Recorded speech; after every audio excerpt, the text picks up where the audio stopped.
Blessings on blessings, Williams family and community. Good evening, good evening. How you doing? My name is Dre Finley. I serve as our dialogue facilitator in the Office of Institutional Equity and Diversity and here in the Davis Center, and it is a pleasure to be with you this evening. I want to just welcome you into space and would just like to welcome us and begin with our land acknowledgement. We respectfully acknowledge that Williams College stands on the ancestral homelands of the Stockbridge Munsee Mohicans, who are the indigenous peoples of the region now called Williamstown. Following tremendous hardships after being forced from their valued homelands, they continued as a sovereign tribal nation in Wisconsin, which is where they reside today. We pay honor and respect to their ancestors, past and present, as we commit to building a more inclusive and equitable space for all.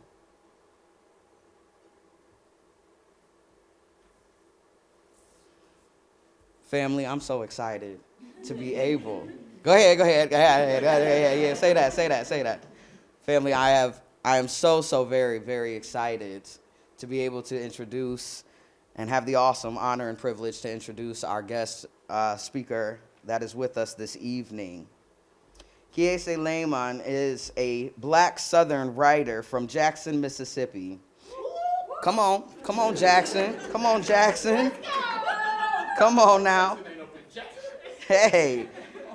In his sharply observant, often hilarious work, Laymon does battle with the personal and the political, race and family, body and shame, poverty and place. A 2022 MacArthur Genius Grant Fellow, his savage humor and clear-eyed perspectiveness have earned his comparisons to Mark Twain and Ta-Nehisi Coates. The best-selling Heavy, an American memoir, won the Carnegie Medal for Excellence in Nonfiction and the Christopher Isherwood Prize for Autobiographical Prose, and the Auto book, read by the author, was named the Audible Audiobook of the Year. Heavy was named a Best Book of 2018 by the New York Times Publishers Weekly, NPR, The Washington Post, Entertainment Weekly, among other publications, and one of the 50 best memoirs of the past 50 years by the New York Times. Laymon is also the author of How to Slowly Kill Yourself and Others in America, a collection of lacerating essays on race, violence, celebrity, family, and creativity, and the genre-defying novel Long Division, which combines elements of science fiction, satire, and social commentary. A television adaptation of Long Division is forthcoming from Trevor Noah's Day Zero Productions. Say that.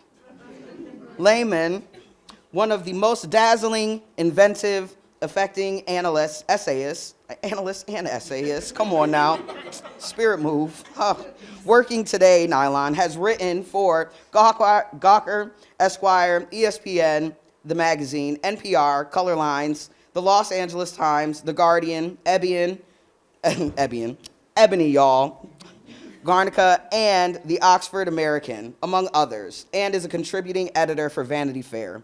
Laymon is the Libby Shern Moody Professor of Creative Writing and English at Rice University. He is at work on several new projects, including the long poem, Good God, the horror novel, And So On, the children's book, City Summer, Country Summer, and the personal narrative about family and Mississippi, I Don't Know What You Mean. The title of his talk tonight is My Head is a Part of My Body. This talk is funded in large part by the Cohan Family Forum, the Davis Center, and Class of 71 Public Affairs Forum. Kiese's talk is a part of a series confronting the mental health crisis our students, faculty, and staff have faced historically, but especially during the COVID-19 era. Y'all, help me in welcoming our brother, Kiese Laymon.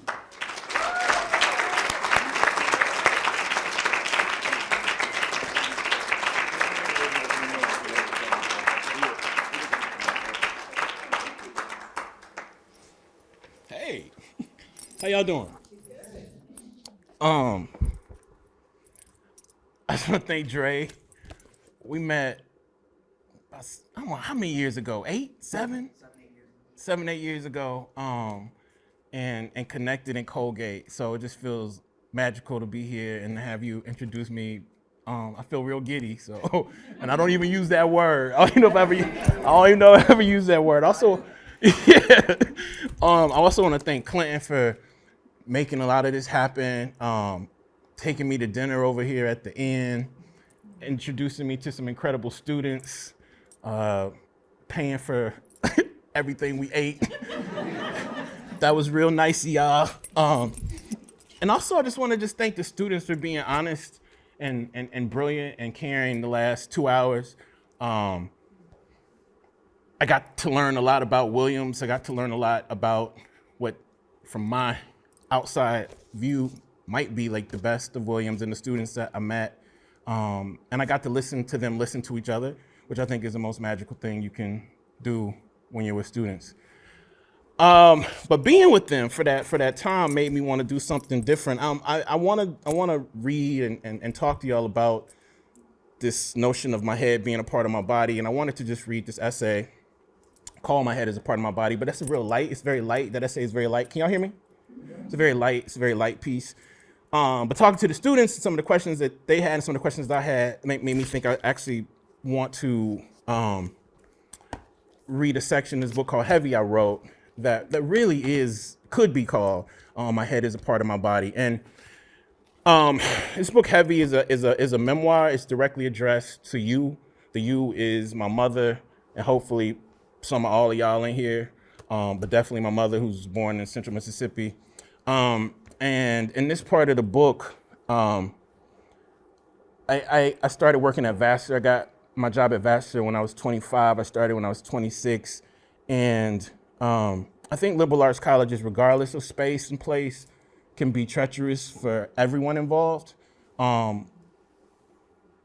And what I wanted to read this because this was the first time I actually started to kind of chronicle what my body was experiencing and making other bodies experience in that space that sadly, I think a lot of us tend to vault and consider sort of innocent. So this part of the chapter, I'm talking to my mother.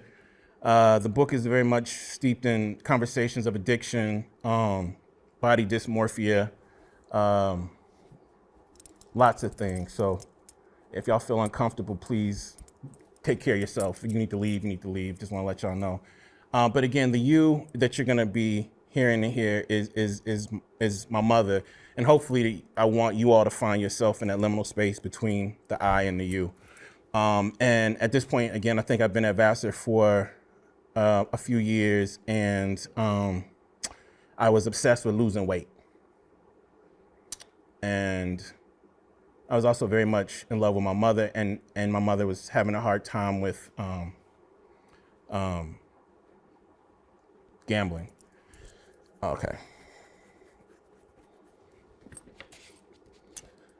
So I'm just coming in the middle of the chapter. All right. 4 days later, you called and you asked me to send $2,500 for medicine that your state insurance didn't cover. I didn't even ask what it was for. I just wired you the money and waited for the now $2,500 leather living room set that I didn't want to be delivered in the first place. So my mama came to visit me, and this is what she would always do. She would always buy me some shit I didn't want. And then she would ask me for more, whatever it cost, she would ask me for a little bit more money the next week. So she bought me this horrendous fucking leather couch set that I couldn't even get into my apartment.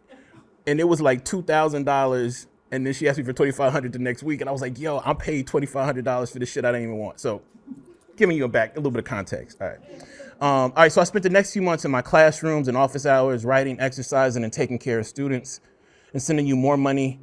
I'd gone from teaching 3 courses at Vassar to teaching 6 to being offered a job there on the tenure track. A month after I was put on the tenure track, you left to do more work in Cuba. I was the only one in the family who knew you were gone. You didn't want grandmama to worry. You called me as soon as you made it back. Instead of telling me about your trip, you told me that the fireplace in the house was decaying and the house needed a new foundation as soon as possible. You said squirrels infested the house and you could hear them running through the kitchen at night. Ain't nothing in that kitchen for them to eat, I told you, unless they eating some spoiled buttermilk or that old Bisquick. The man in there fixing the place now, you said, but I don't have enough money to pay him. Can you wire me $1,000, Key? I need $500 for the fireplace and $500 for the new furnace. Can I speak to him? I asked. What you say? You breaking up. Can I speak to the person fixing the fireplace? I asked you. Maybe I can get him to lower the price. The phone went dead. I called you back and there was no answer. I called Grandmom and asked her if she could stay with her. I called Grandmom and asked her if you could stay with her until the fireplace got fixed, since squirrels were running through the house, supposedly. What kind of squirrels and things you talking about, Key? Grandmama asked. I don't know. I heard there were squirrels all in the house because the chimney cracked. No, Grandmama said. I was over to Jackson yesterday and I ain't see no squirrels. The air wasn't working and the plumbing was broken, but wasn't no squirrels and things running around. What in the world is you talking about? That's what I'm asking you, I said.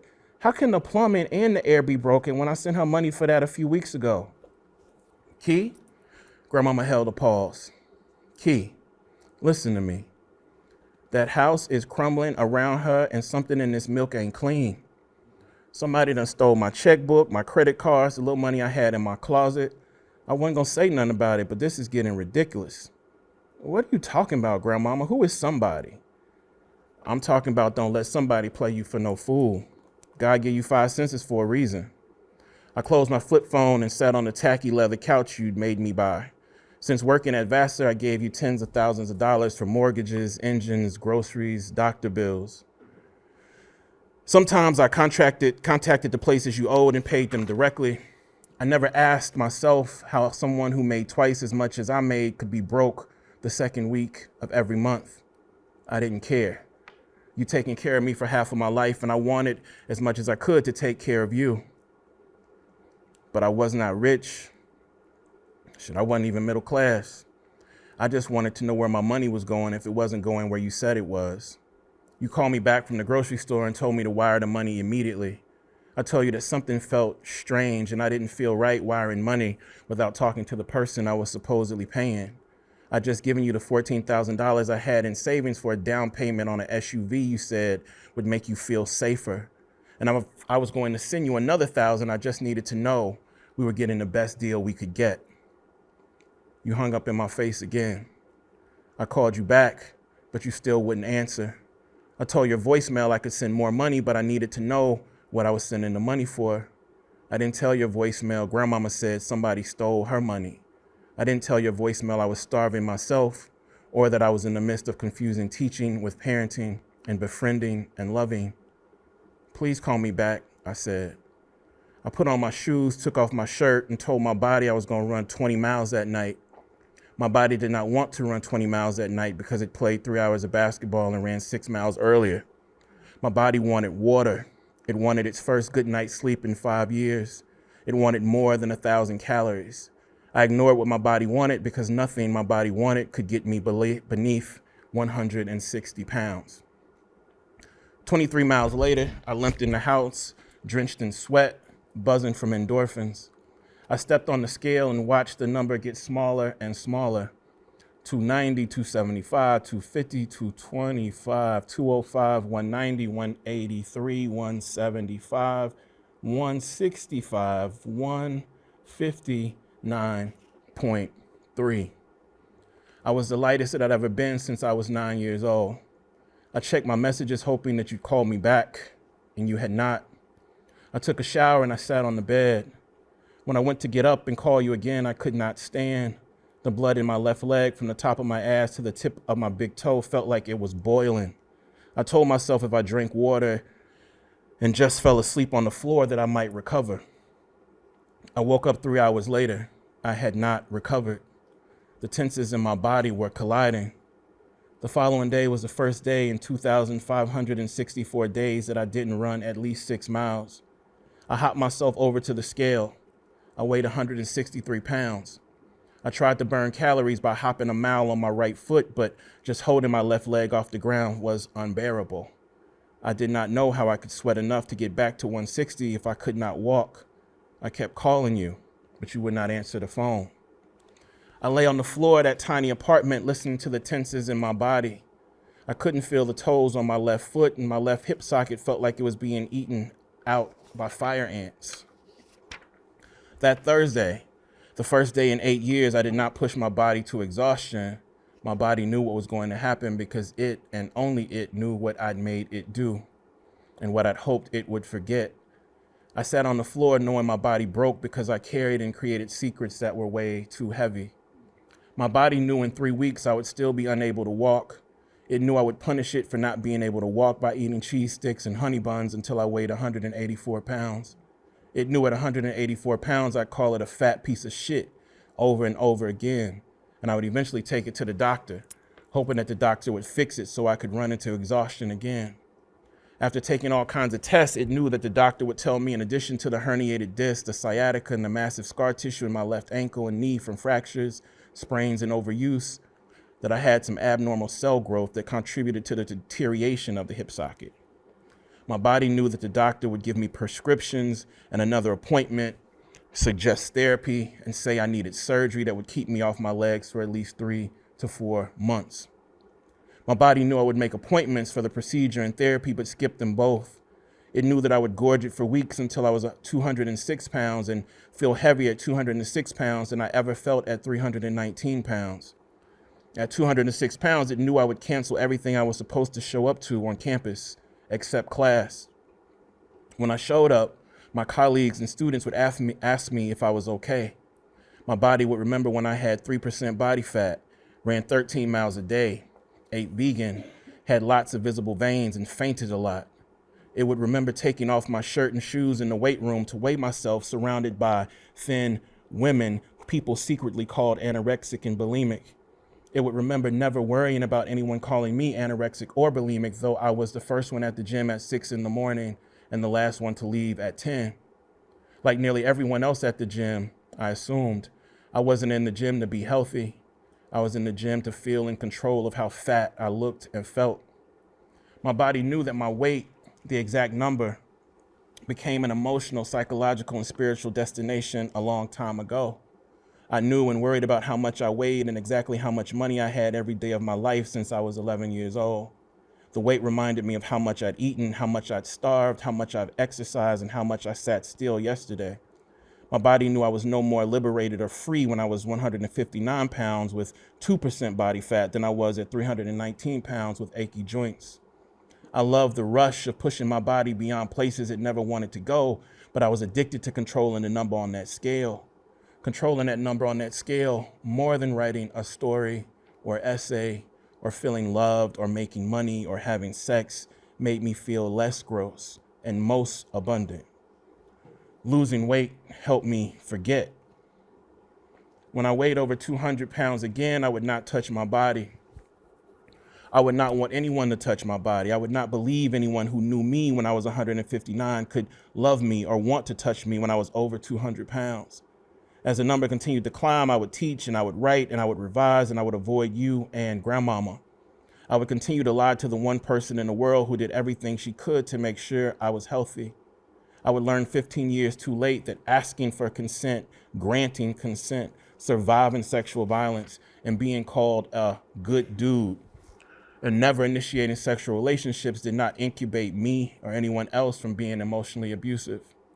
Consent meant little to nothing if it was not fully informed, and what and to whom were my partners consenting if I spent our entire relationship convincing them that a circle was not a circle, but just a really relaxed square. I'd become good at losing weight and great at convincing women that they didn't see or know what they absolutely saw and knew. Lying there on that floor, I accepted that I'd actually never been honest in any relationship in my life, and I'd never been honest with myself about what carrying decades of lies did to other people's hearts and heads. I would stop talking to you because I did not know how to say no, and everything I said yes to was a lie.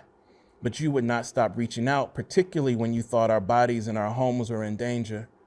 When the levees broke and Katrina obliterated the coast of Mississippi, and President Bush neglected our folks because they were black, poor, and Southern, you would tell your 209-pound child that our cousins made it out of New Orleans and they were sleeping in my bedroom. A few years later, we'd meet a skinny, scared, scarred, brilliant black man who walked like you wanted me to walk, talked like you wanted me to talk, and wrote like you wanted me to write. When he became president of the United States, you would tell your 235-pound child that the cost of any president loving black folks might be too much, but the violent backlash to Obama's victory will still be unlike anything we've ever seen. We will pay the cost for his election now and later, I would hear you say over and over again. At 314 pounds, I should have told you that I was sitting in a room in main building with a senior professor and 2 high-ranking administrators. I would come to the meeting with a contraption under my shirt that measures the irregularities of my heartbeat. The committee tasked with reviewing my tenure file first asked for an unredacted contract for my first book after the president told them not to ask for it. They then mistakenly sent my colleague, Flora Watley, who had the same initials as a member on the committee, an email insinuating that I was lying about graduation from graduate school. Near the end of that meeting, this white senior professor on the committee affirmed their white liberal commitment to, quote unquote, African Americans, and said members of the committee believed I was a fraud. I would tuck both hands underneath my buttocks as tears pooled in the gutters of both eyes.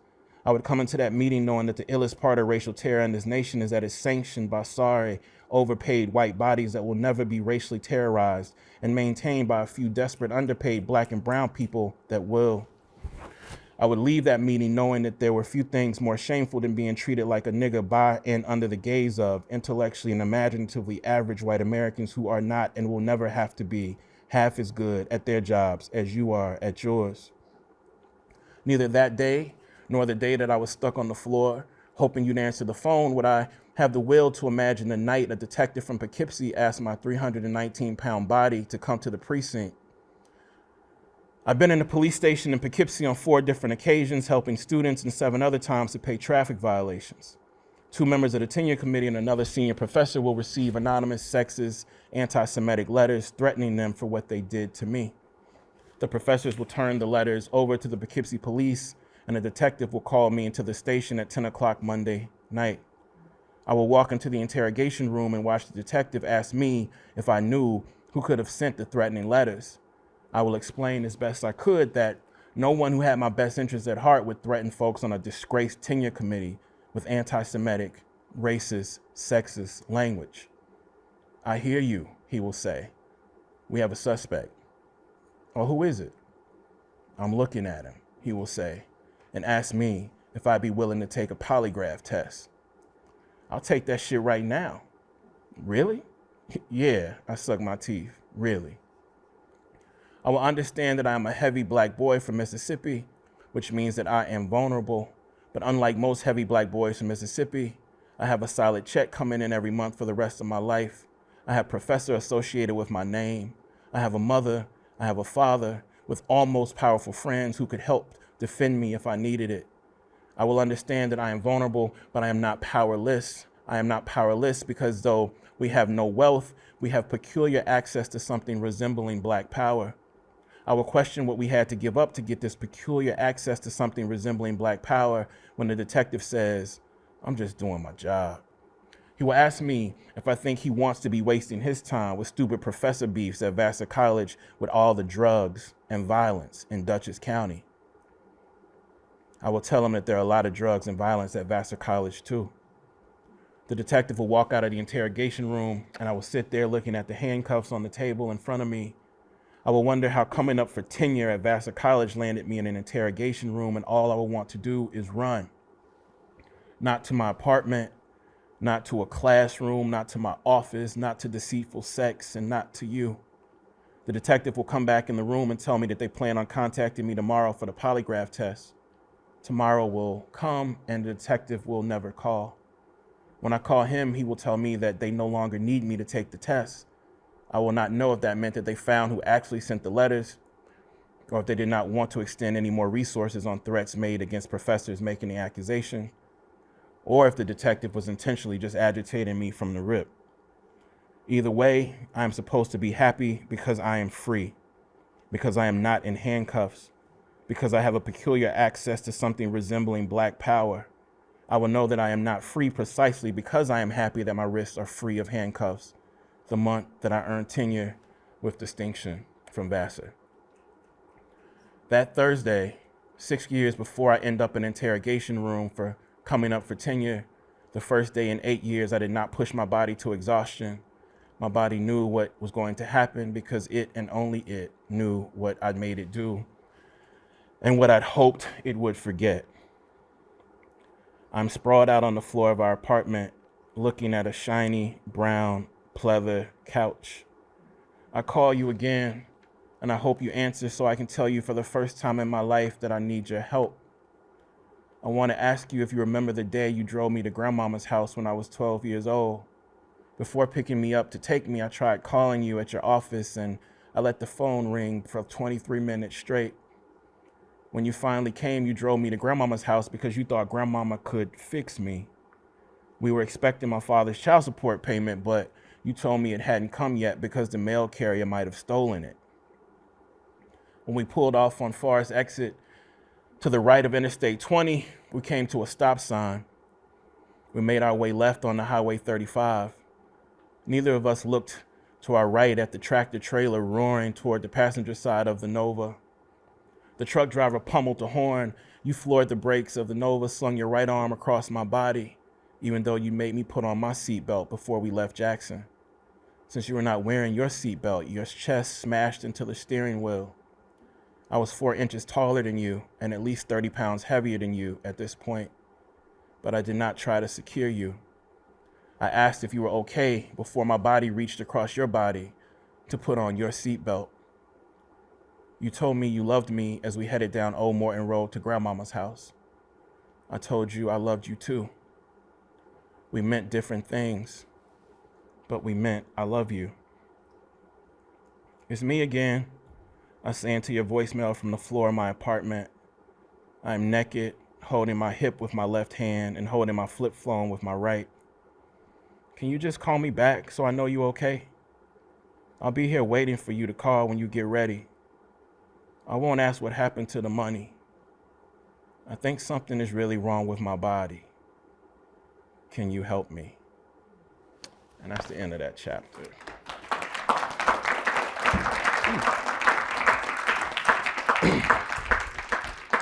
And let me just say, I hope we can have some sort of conversation today. I didn't want to chicken out and read something that was really easy to read, which is this thing called My Head is Part of My Body. I can still read that if y'all want me to, but talking to those students today, I just really thought about how when I was in college, and everything in the world is coming at your body. I wrote a lot, but I didn't write about my body. You know what I mean? I didn't write about what was happening to my body. I didn't write about what my body was doing to other people, and I didn't do it until I was 38 years old. And when I sat down to write about what I was doing to my body and what I think that institution was doing to a lot of bodies that it sort of cradled, this is partially what came out. So anyway, I just want to open it up and see if we want to have a conversation, and if not, I can do some more reading or talking or whatever. Y'all want to talk about anything? Hey. What's your relationship like with your mom now? Okay. Did y'all hear that? Yeah. What's my relationship like with my mother now? If you want to answer. If I want to answer it. Yeah.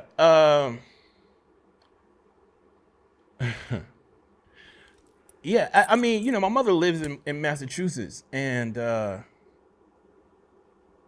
every time I do anything up here, I always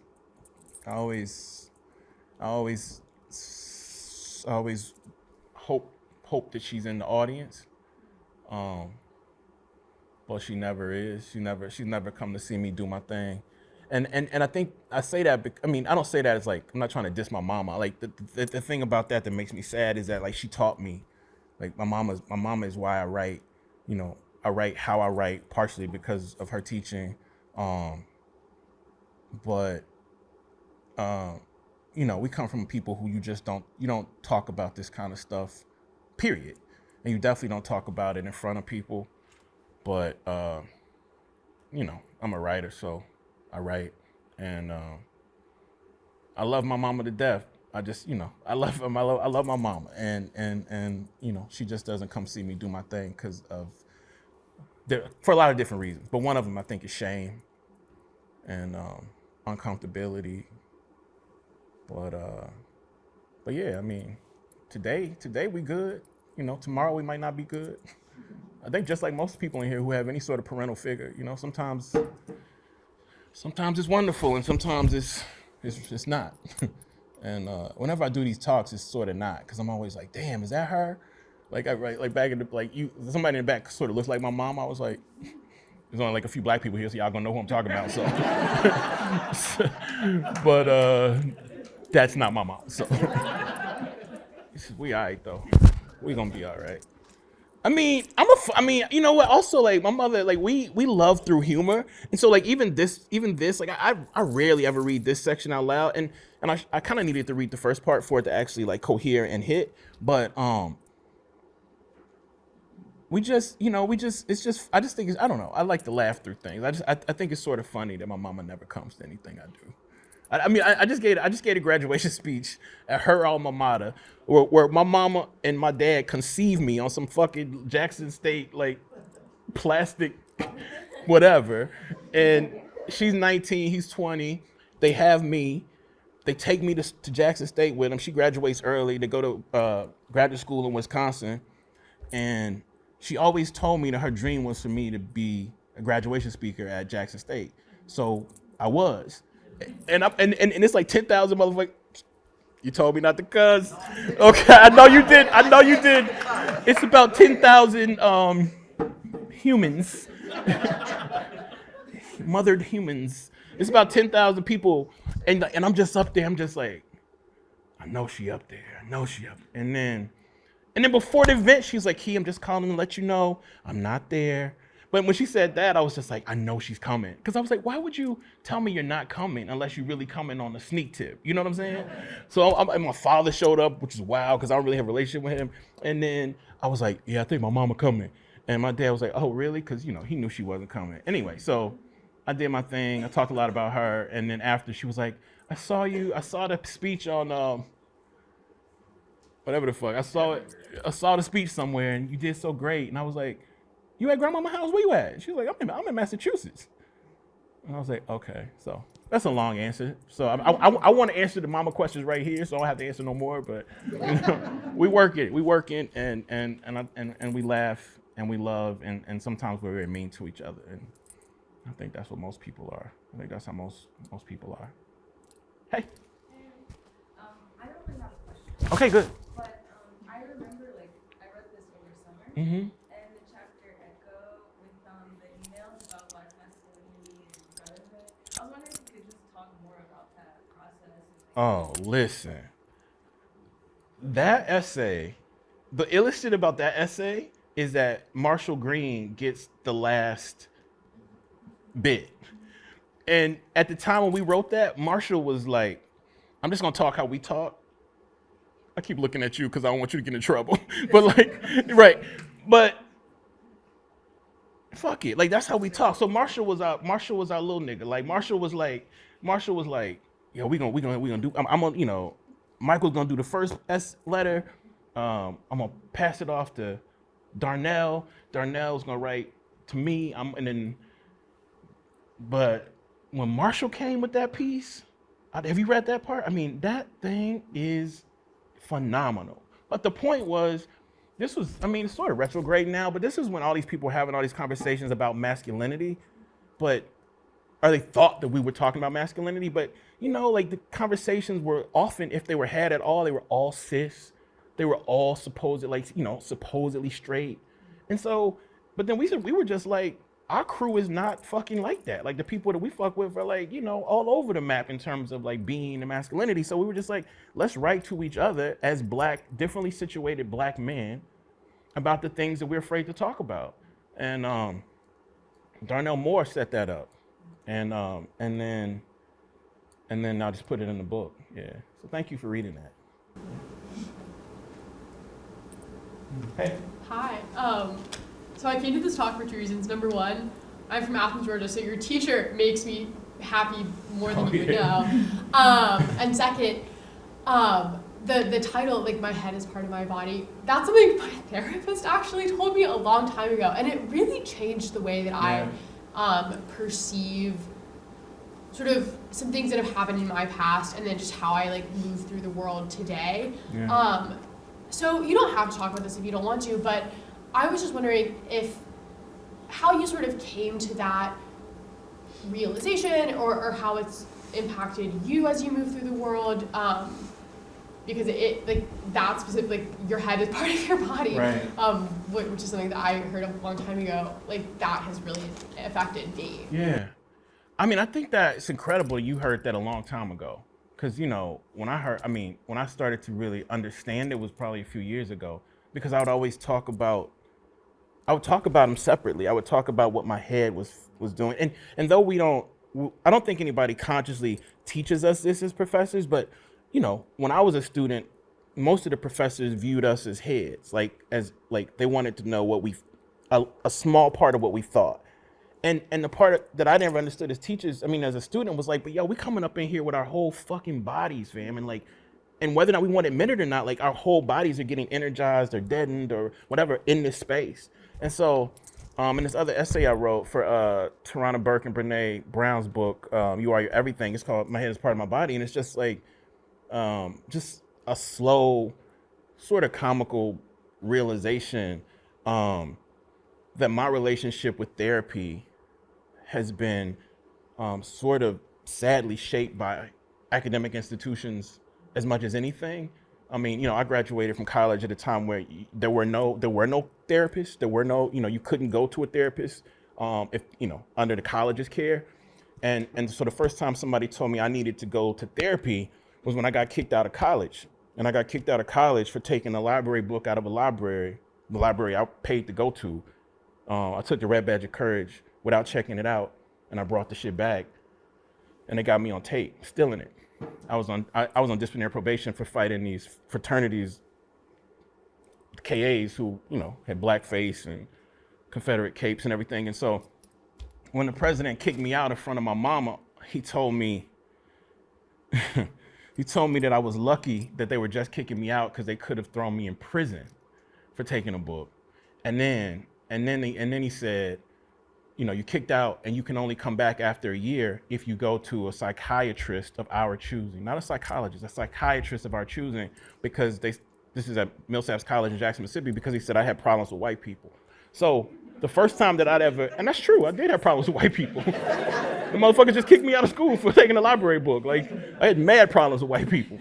But the wild part is, like, that was the only time anybody had ever even mentioned therapy. And I knew that something was very foul about that. And I'm not trying to be like, that's why I didn't seek therapy. There's a lot of other reasons. I was also always, until, I got a little bit older, I was like a big black boy.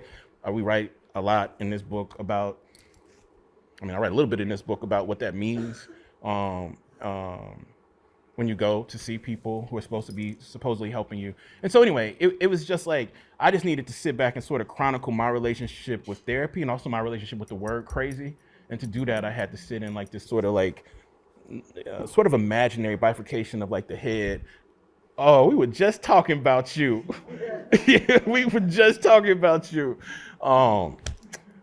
So that was it. And so just accepting that like this head and this body are actually connected, and there's different parts of the body, like I feel things differently with this ear than I do this ear, when I don't know, bodies are just as important as anything else. But I think for lots of different reasons, in colleges, regardless of where they are, maybe more in the Northeast, but I don't know, like, I just think I'm encouraged, and I teach creative writing. Like, I was encouraged to dissuade people from writing through and to body. Because the other thing you have to remember is, like, most of us who are professors were never taught how to fucking teach. I don't know if that's a secret at Williams, but like we didn't learn how to teach. So how are we gonna learn how to like deal with that shit? Like, the changes necessarily everybody is going through, and the changes necessarily that we are imposing on other bodies in there. And so that sentence, your head is a part of your body, it felt revelatory to me too. I don't know. I hope that answers your question. Yeah. Thank you. Who are we talking about? I want to know. You said we were just talking about you. Who is that? That's Marshall. That's Marshall. A question was just asked about Echo. Yeah. Yeah. I was just telling everybody how you how Michael always says you Kendricked us, like you did the Kendrick to us on like that Big Sean record, like, because that piece is different. I mean, I'm very thankful for all those pieces in there, but Marshall's piece is the piece. So, and I feel bad that Marlon had to go after you. Yeah. Any other questions or comments? Hey, what did the students say to you at dinner that made you kind of change what you was going to do tonight? That's interesting because the door was, we kept closing the door to talk. So I'm like, are you really asking me to be? You was in there. All right. I mean, I want to respect. I haven't asked them if we could share this, but what I felt from what they said was a critical engagement with space and place. It wasn't just this like, oh, this place is fucked up. Oh, this place is like wonderful. Like, that one of the sentences one of the students said was, Williams does an incredible job of courting you. And I just thought that meant everything in the world, like I remember that experience too, and I talked about when we went to Oberlin, like in a different era, like we got courted by a videotape called One Person Can Change the World, and it had Bill Cosby on it. Any Oberlin grads in here know that tape, like that's how they courted us, and it wasn't us, they were courting our parents. And that meant a lot. So one of the things they said was how critical, how clear they were about like space and place. And I just think the way that they talked about the different places that they're all from, and how this place is an institution. It is a PWI. It is necessarily going to do some things to us that I think are catastrophic. But I also saw and heard them talk about like a kind of radical community that they lean on, not just to survive, but to get beyond that. So I just wanted to just kind of like, I felt like they were sharing so much. I just thought, I don't want to just read the kind of like easy, heady piece, or maybe I just want to just read something about my experiences at a different PWI from a different POV as a young professor between ages of 26 and 36. Hey. I'm good. I wanted to thank you so much for being here. I want to ask, as you process racial violence you experience in the academy every day, and I'm not just talking about the incident, what you just read about happening at the police station during the tenure process, but just on a daily basis, how do you process that in a way that still allows you to support those who are coming after you, Black and brown students coming after you, that you're teaching, that you're engaging? Yeah, that's a great hard question. I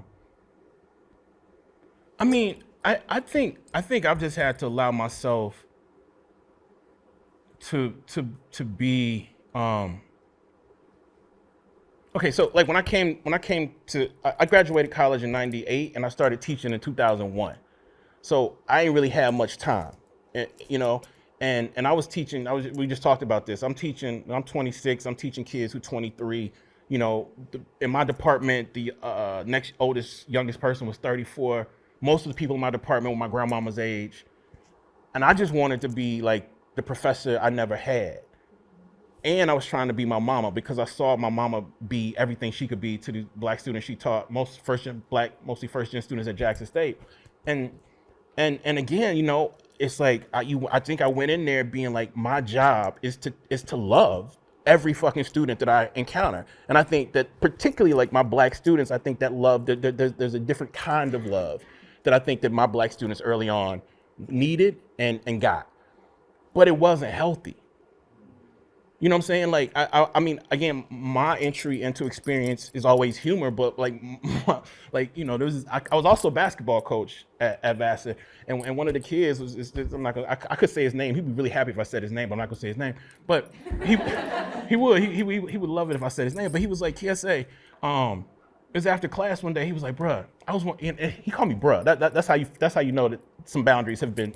There's no boundaries. And he was like, bruh, I was wondering if I could use your car. And, I did all of that. I was like, man, What, motherfucker, you trying to use my car? What? Blah, blah. And then next thing I know, I'm like, look, when you park it, when you put it in park, you know, And so he took my car, and I let him take my car to do whatever he had to do. And then he brought my car back, and like this might not be funny to y'all, like y'all might not act like it's funny, but there was mad chicken bones, like chicken bones, fam, like on the floor of the front seat. And I thought that meant that I thought there was nothing I could have done better as a teacher.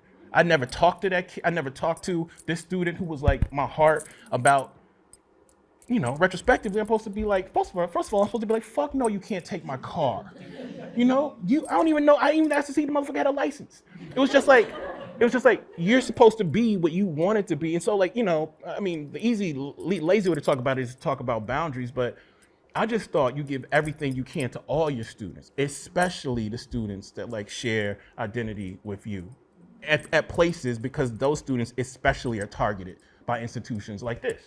And so I'm not giving students my car, but I'm still a professor who believes at the end of the day that I fail every day by them. And so I want to not fail the next day. So in that way, I have a lot, I mean, that's true, but I also have a lot of work to do as a professor. But I just think like, if you say that is the work that is most important, you know, you're going to do that work that's most important. But the question is like how you do it.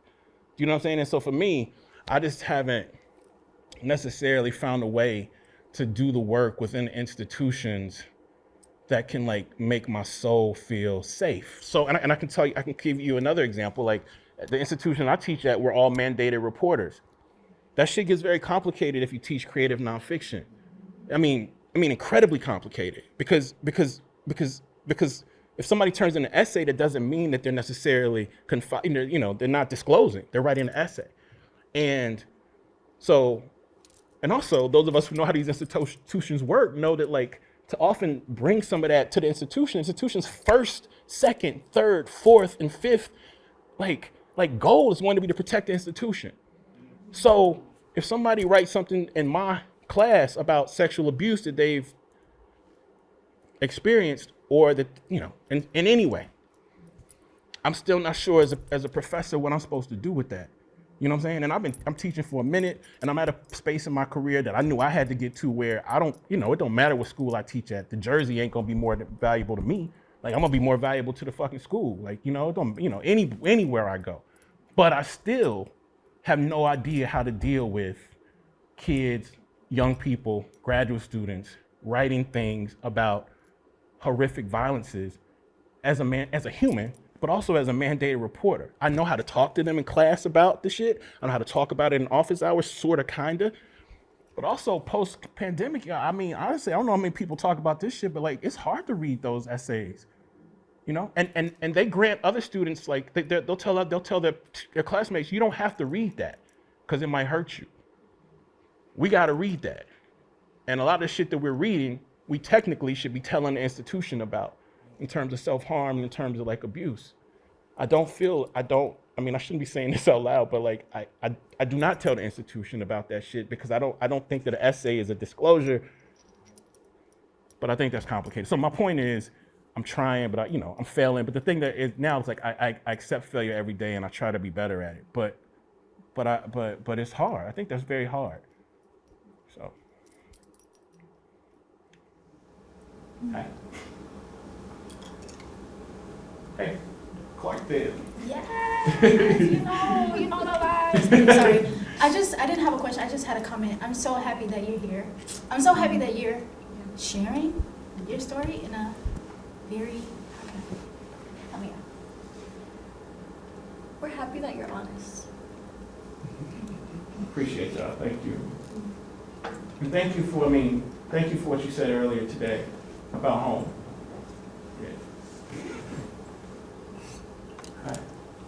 I just think you have a shitload of courage, man. I'm sitting here, when you speak, I'm thinking about myself, of course, in my situation, like many of us probably did. And to be able to talk about it the way you do, I think it takes a lot of courage. And I give you a lot of respect for that. I appreciate It's it. not easy. Say you're a writer, maybe it makes it easier for you, I don't know. But to open up like that and let us into your world, my head exploded when I listened to what you read about. Yeah. Just really powerful stuff. I appreciate it. Thank you very much. Thank you for saying that. I don't even know what I'm supposed to say back, but I feel you on that. I feel you. We gonna be dead. Yeah. All of us gonna be dead. So,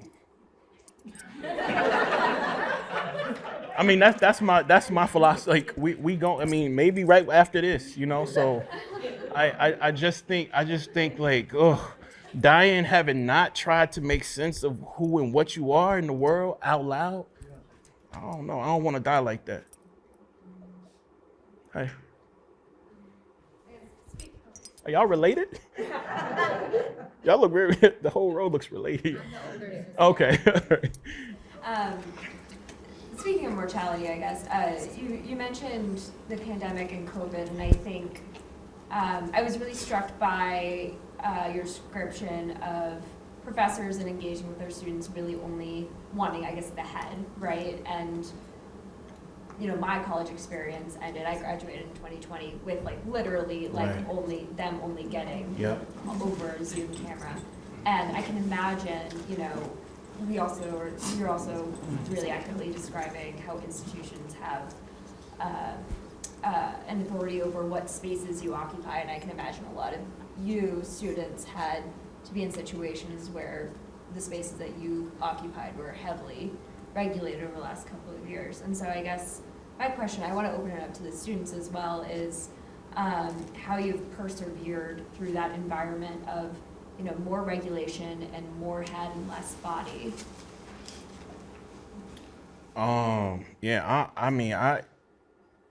That's a hard question. I want to lie. I want to just tell lies when you ask that question. Because I don't, it's like I want to say I didn't persevere. I think what happened the last few years, like, is I mean, I'm writing a book about it right now, so I'm not sure how to talk about it clearly yet, but it's like, the part of it that's most interesting to me is that so many people around me and people like me died, right? Like so many of our people died.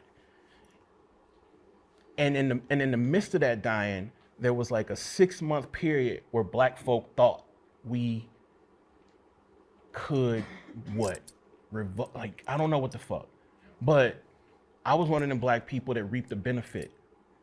You know what I'm saying? Like, I made mad money during that time. During that time of like absolute catastrophe, people looked to writers, and I wrote about it, and I made a ton of money. And so psychologically, when you ask me that question, the honest part is like, I don't know how to fucking put that together yet. With, you know, losing, man, you know, we lost so many students. We lost uncles, we lost my auntie, we lost best friends, we lost teachers, you know, so many people, especially, you know, I'm from Mississippi, so like, you know, premature death is just a part of our life, but also COVID exacerbated that. And the part that I'm trying to, I'm not trying to be like guilty about this shit. I'm trying to actually think about what it means to have like come out, quote unquote, on the other side. I don't want to talk about that, like having made so much money. But the part that like really is terrifying to me is that there's this rush for people to, because it was so painful for a lot of people, I think there's this rush to sort of like forget it. And the rush happened like a week into the shit. Motherfuckers were trying to get back to normal before the shit happened, you know? And so, I mean, this isn't fully formed at all, but I think in a rush to forget so much of what happened during the pandemic, I think people also forgot a lot of what the nation said it was going to do right by Black people. It conveniently forgot that shit. And so, I'm trying to write through what it means to know that's a fact, but also like, I wasn't no millionaire before the pandemic. I talk honest. I make money now. That some about that seemed wrong. And I'm not sure yet how to talk about it. So I'll just say that. But I think the Zoom stuff, definitely adds to the head, the body not being part of the. But the fucking thing is, like, a lot of us got really good at teaching on Zoom, and so like I have a lot of anxiety about teaching in classrooms now. I mean, I always do because of my body, but like, I love a Zoom, like, because you don't have to see my body. Like, it's, I mean, I'm not saying it's the hardest thing in the world, but when you write books about your body and your body got to be in class, and some of your students read books about your body, sometimes I long to just be in that Zoom shit, like, just look at my fucking face, But so I'm just trying to work through it like everybody else. But yeah. Hey. I think my daughter's is probably a lot more provocative than mine, but I heard you say a couple of times that you fail every day and you want to get better at it, but it seems to me that your approach in life is to be your own worst enemy, so that maybe you'll exceed your own expectations for yourselves. I'm trying to understand, here you are, you just said you've made a whole lot of money. How do you not see yourself as a success? See, now y'all gonna get a part of me you don't want. Like,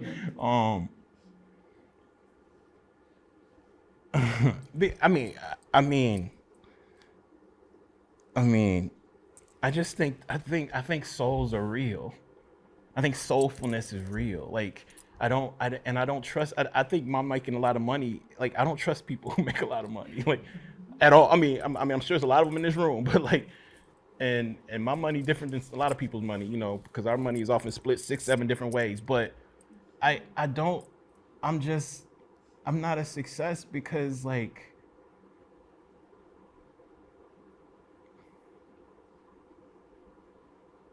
because I really care what y'all think about me. I really care what y'all think. And I know I shouldn't. I mean, some people, I just know I should not. I'm sorry. I mean, I'm not trying to be whatever, but they're just, yeah, I mean, whatever, success, blah, blah, blah. But I think that's what I'm trying to say is that you still got to move through this world in bodies, and you still have to go to sleep at night. And no matter how much, the more money I make, the less I sleep. And the more money I make, the more I want to stay asleep. Because I know it's all because I know for me, it's all dirty money. But the flip of that is, like, I know I'm ill with that pen, though. That's what I'm trying to tell you. You know what I'm saying? You know what I'm saying? Like I'm not under. I mean, anytime you go to a college, there's also some writers who like want to be like, motherfuckers can try to act like I'm not who I am, but like I know what I can do on that page. Like I know what American literature was like before I started doing work, and I know what it's like after, and I know a lot of people who I put on, and I know I ain't even near about as good as I'm gonna be. That's true. But the other truth is, like, it's uncomfortable to be a human in skin and a body if you care about people. If you care about people and people's eyes, like, to me, that shit is hard. It's hard. It's hard to be up here with all these eyes and shit. I keep thinking about how my fucking shit is fitting, you know what I'm saying? Like, is my hat doing right? Like, am I spitting? Like, I don't know. Like, I'm just saying, like, I think we can hold dualities, and, like, and for me, being from Mississippi, like, I know I am my grandmama's dream, like, as a worker, but we're things other than workers. And that part is the part that I'm, like a lot of us, I think I'm not so happy with. But I'm working on it. You seem really disappointed in that answer. You just seem like there's so much heroism about what you've accomplished. And, forget about the money part, because money doesn't define success anyway. It's right. Just, you seem like you've overcome so much. You're a role model and probably a hero to so many people in this room. And I just hope you see that and appreciate that. Thank you for that. Thank you. Hey, thank you for that. Hey. Hi. Hi. I am really interested in, especially like what you were just saying, like you care what people think, and just this whole like the politics of the body and how we view bodies and how people hold that desire to be seen in a certain way, and you have your own particular story, but when you think about our social political system and how we view human bodies and Right. How people respond to that, do you have, like, where do you have any thoughts about the politics of all of that outside of like the university setting, like in terms of capitalism and in terms of how we monetize and play off of these body ideals and like have you thought much about that and what we need to put there? Yeah, I mean, I have some grounded thoughts that I'm not comfortable sharing, but more. I just have a lot of questions about where we are. You know, a lot of my cousins now call themselves content creators, which, look, you see, you just start laughing. I wasn't even trying to be funny, like, but that's what they do. They record themselves saying and doing things, and they put it on YouTube to create an audience, right? And that's incredible. That's wonderful. But for me, often I don't think I have the moral authority to even say what I'm about to say. That's what I'm saying. It's not grounded. But like anything, I just wonder if there's space for you to like make $1 and critique the system that is providing the dollar. Like ultimately, that to me has to be like I just got this like Issa Rae bought this book, right? And we making a movie, and then Amazon I'm doing something with Donald Glover. Amazon gonna give me all this money. How I'm gonna say all the shit I say, taking money from Jeff Bezos? That question really is not that hard. I'm gonna do it. Like I'm gonna take the Bezos money, right? Like, but to me then that there has to be something there, right? And so like now in this thing I'm making, like we've created this character who's like, with a deep fake. There's a deep fake Bezos in this TV show that we're making, and in my mind I'm like, that's the only way we can do it. So then we reached out to. I shouldn't even be saying this stuff on this. This is allegedly, right? Like, I see them cameras. But then when you reach out to Bezos people, Bezos is hype. Bezos wants to be on a show that exposes Bezos as being fucking Bezos. Like, do you know what I'm saying? And so like, but I think a lot of us do that. And so I'm just trying to figure out how you can be an art creator and also someone who deeply not just distrust, but understands that this system was sort of like made to mangle, you know? And in my mind, I'm like, well, if we critique the system, blah, blah, blah, blah, blah. But like deeply, I know that shit is foul. I know that's not the answer, but right now, that's all I know. What do you think? I just, have you ever heard of this guy, like, from Nigeria, Bayo Akumalefe? Yeah. Like, I just heard him speak in he talked about being the trickster. Right. And I think you'll figure it out. You'll be the trickster. You'll figure out how to twist it so that you can do it all. I think that absolutely, and you know I write about the trickster, and I feel the trickster, and I've read a lot about. But I also just feel like the real tricksterism is like once you get in these systems where these transactional things are happening, I feel like it's like, how are you going to be a trickster in getting the money to? We're talking about Clarksdale earlier, like like I give a lot of money to Jackson State, but a lot of people in Jackson don't go to Jackson State. Most of my fucking city doesn't have access to Jackson State. So how do you take these resources and not make them charity, but like make them radical? And can you make money radical? I don't know. So that's what I'm saying. You asking really hard questions. I kind of have an idea, but I don't want to say that out loud yet, because then if it come out in a book, it won't be popping like that, you know. It'll be old. It won't be popping the same way. Anyway, thank you for that. Hi. I don't know how much time we have. We good? Yeah, I really appreciate you, and I really appreciate the sort of blind faith that you described in just, you're gonna make changes because you can write, and that's just the bottom line. Right there, you wake up in the morning. I'm talking about myself. I don't know what you do, but if I wake up in the morning and I pick up Google Docs and I have something to say, there's a certain just natural faith that whatever it is going to somehow change the world for radical better. Like there's a revolution that can happen. Yeah. Not just, okay, yeah, there's MacArthur money and then there's Bezos money, but Right. they can both achieve that sort of radical mutation that you talk about. Yeah. That sense of pain is inevitable, but misery is optional. Right. And all of it can change something, and it's a ripple in the pond. Where do you get the healing and the faith that pushes you past that sense of this body, this reflections on I'm not enough to do this in this body?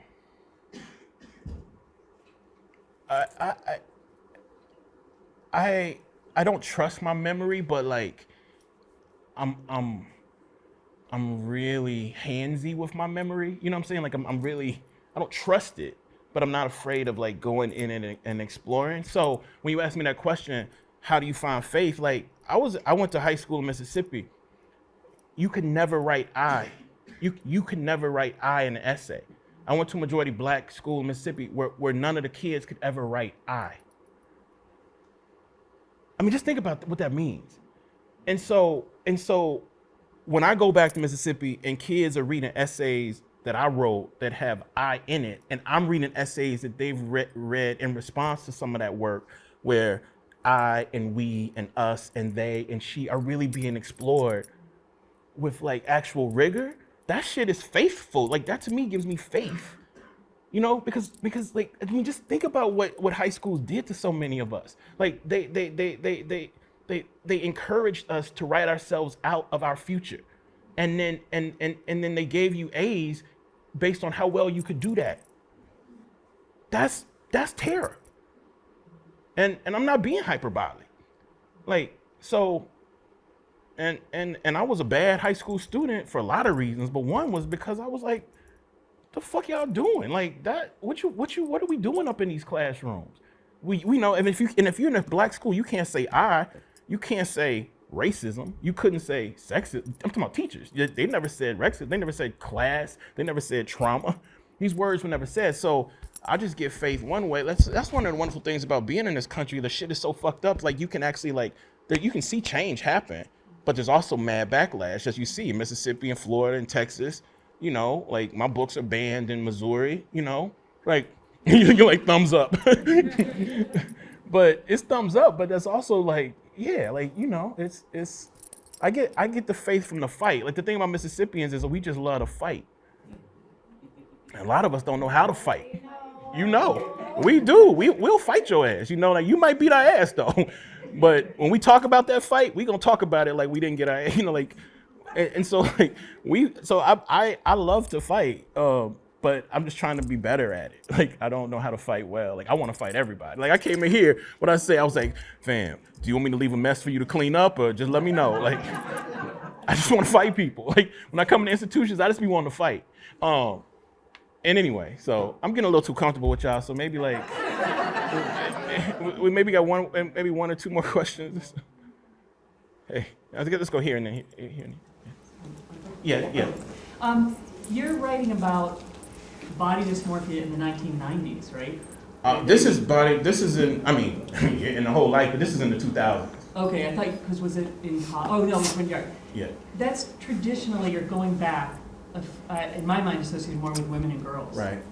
Was that part of your decision to write about it, to sort of challenge that stereotype or that common thought about those issues related to weight and discomfort? Yeah, I mean, this is, I don't want to take the conversation in a way that, but like, yeah, I'm not gonna say, yeah, I just think we really need to think about the way, like, what we call gender impacts our relationships to memory and to body.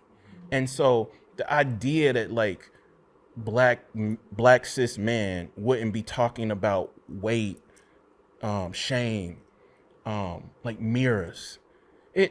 It's sad to think that that's a reality, though it's a reality, I think, in most popular literature whatever. But when you go back and you look at like Essex Hempel and you look at people who were actually like writing through the body. And for me, it was like a lot of Black Southern writing women who were writing through and to body. Like, I just didn't understand why those of us who called ourselves cis and Black and men weren't being honest about, weren't even, not even being honest, but weren't even using words like love handles. You know what I mean? Black, like a lot of cis writers don't even use the word breast. That means something, you know. Don't even use the word. We didn't use the words stretch marks. I just don't understand. I don't know how we're writing about body if we're not talking about those kinds of words, right? Like those kinds of words, I think, impact how we contract, how we expand, but also just all of our worlds. And real talk, like I would be in them gyms, fucking like not trying to work to lose every pound I could lose. And then on the way out, somebody would always be whispering about some apparently like often white woman who people would be like, she's anorexic. I'm like, motherfucker, I'm anorexic too. Shit, you know? And so I just wanted to spend time thinking and talking about the way our bodies need to be attended to. Yeah. And yeah, that's it. All right, maybe last question? All right. I appreciate you. Thank you. You know, I appreciate you, everything that you've shared so far. And I wonder if you could speak a little bit about your relationship to courage, right? Like, to keep it brief, I had a dream one time where everybody that loves me was surrounding me, and all I could feel was their astonishment.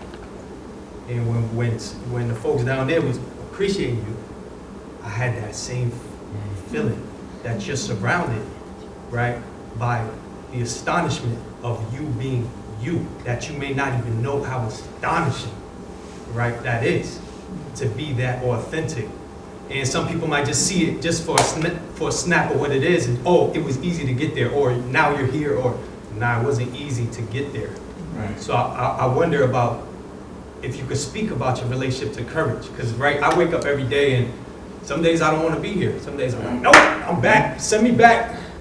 I didn't want to come back, forget it. But then you gotta rile up, and yeah. So I wonder, what is your relationship to courage? And yeah, because it's been inspirational, so thank you. Where you from? Where am I from? Yeah.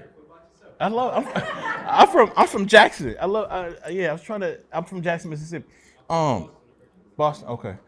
I'm gonna be honest with you. Like, the thing about me is that I was conceived on a college campus. You know, I grew up on a college campus with my mama. I went to college, got kicked out, went to Jackson State, went from Jackson State to Oberlin, went from Oberlin to Vassar, went from Vassar to Ole Miss, went from Ole Miss to Iowa, and at Rice. So like, the honest answer is like, I got mad courage in these institutions. In these institutions, I'm a fucking beast. And that's all I know. But like, real talk, you get me up out of the institution, shit, bro. Like, I'm that quiet motherfucker who's just trying to take the world in. And part of the reasons I think I have courage is because the other thing about Mississippians is like, we always got to get our licks back.